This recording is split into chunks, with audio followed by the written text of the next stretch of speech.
In this problem, we are going to state whether the following function has an absolute maximum or minimum, a local maximum or minimum, or neither a maximum nor a minimum at the numbers a, b, c, d, r, and s. And here is a sketch of the graph given in the textbook corresponding to this exercise. And the first thing we get to do this type of exercise is resolve for the global extremes of the function, that is, the absolute maximum and the absolute minimum. And after that, we go for the local extreme. So, um, talking about the absolute maximum,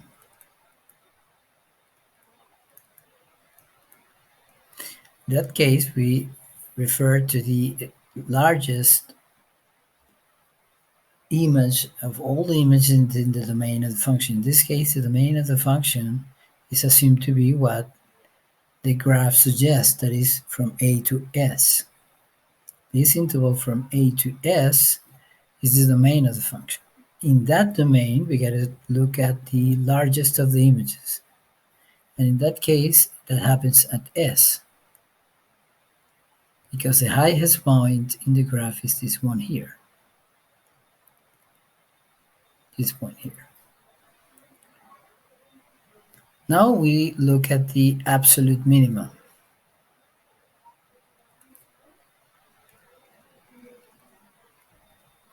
And that corresponds to the smallest of the images,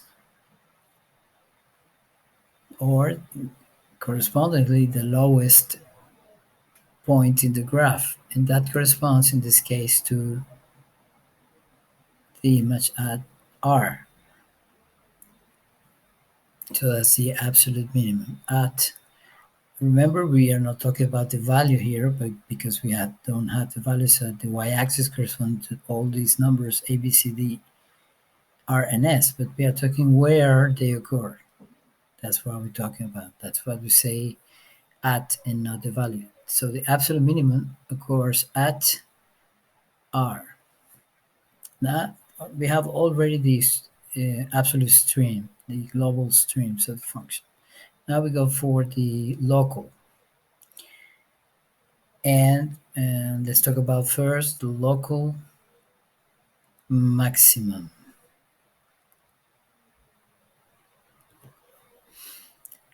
So we can say that at C we have a local maximum here.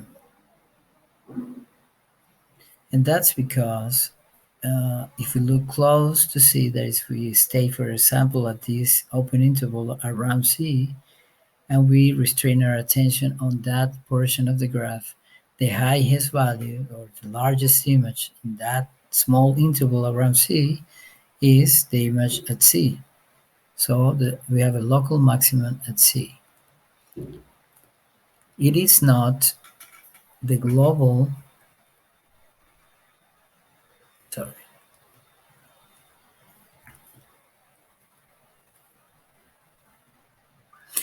it is not the global maximum, because we have already talked about the global or absolute maximum that occurs at S, because the image of S is larger than the image of C. And this is the difference between local and absolute. That is, for the absolute streams, we got to look at the whole domain. So in this case, at C we have a local maximum.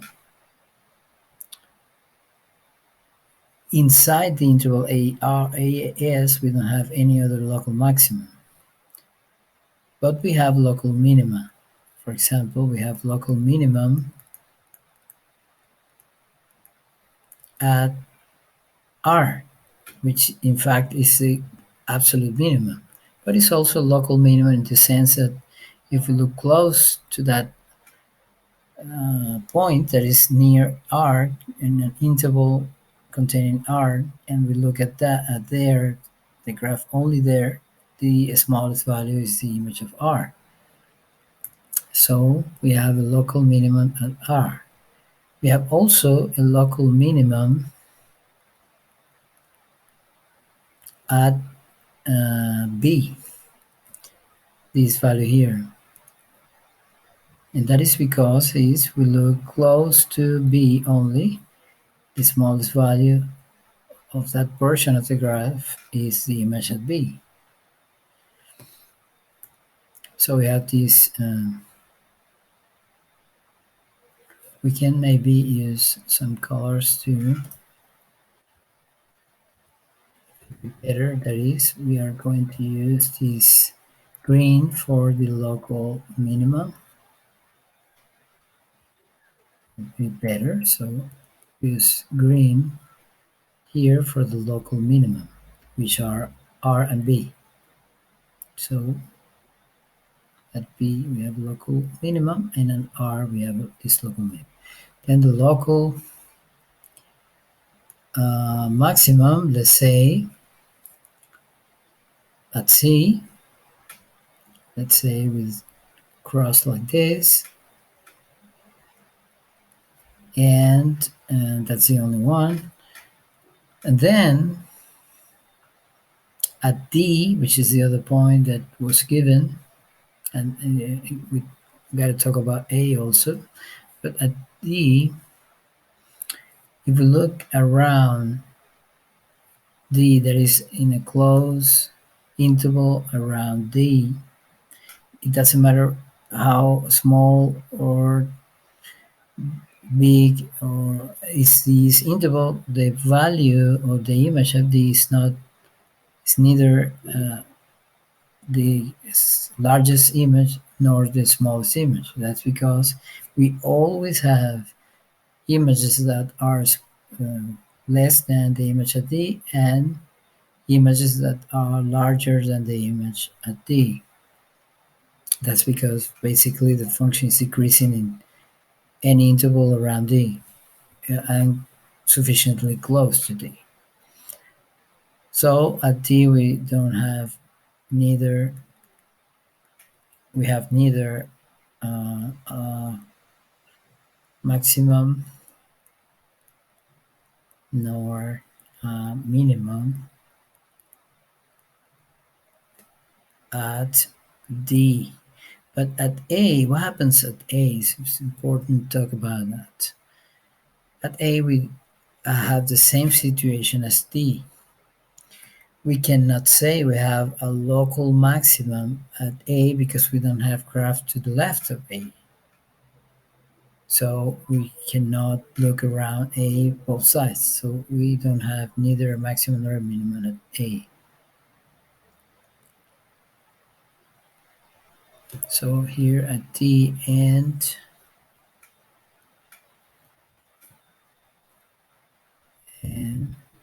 also at A.